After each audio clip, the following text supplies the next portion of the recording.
ইউনূসের সাথে দেখা করার জন্য আহলে হাদিসের প্রতিনিধি কেউ আপনারা যাননি কেন? না, আপনাদের বলা হয়নি?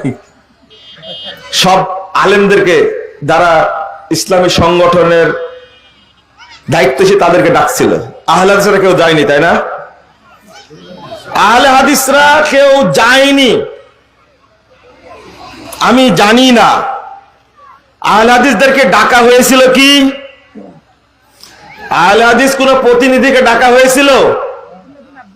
আহলে হাদিসদেরকে অপমান করা হয়েছে,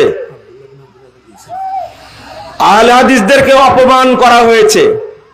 এই তালিকা তারাই দিয়েছে যারা বলে আহলে হাদিসরা আহলে খবিশ, যারা বলে আহলে হাদিসরা ইহুদিদের দালাল, যারা বলে আহলে হাদিসরা ইংরেজদের দালাল, তারাই এই তালিকা দিয়েছে। তার সাথে যোগ করেছেন আমাদের প্রফেসর ডক্টর মুস্তাউদ্দিন সাহেবকে। যোগ না করে পারবে না, কারণ হলো ডক্টর মুস্তাউদ্দিন সাহেব সরাসরি বর্তমান উপদেষ্টা মাহফুজ আলম সাহেবের শ্বশুর, তার জামাই হলেন মাহফুজ আলম। তাই একটু ভালো হতে গিয়ে তার নামটা দিয়েছে। যদি নাম দেওয়া হয় আহলে হাদিসদের প্রতিনিধি, তাহলে প্রথম নামটা আসতে পারে বাংলাদেশ জমিয়তে আহলে হাদিসের সভাপতি, বৃহত্তর সংগঠন হিসাবে প্রফেসর ডক্টর আব্দুল্লাহ ফারুক সালাফির নাম আসতে পারে। এরপরে নাম আসতে পারে প্রফেসর ডক্টর আসাদুল্লাহ গালেব স্যারের নাম আসতে পারে। কিন্তু এই দুইটা নাম কি এসেছে?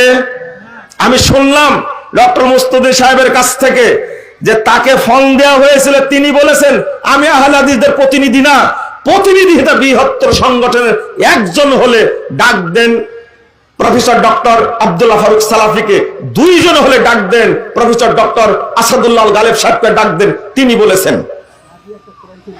আমরা আহলুল হাদিস, আমরা আহলে খবিশ না, আমরা ইহুদিদের দালাল না।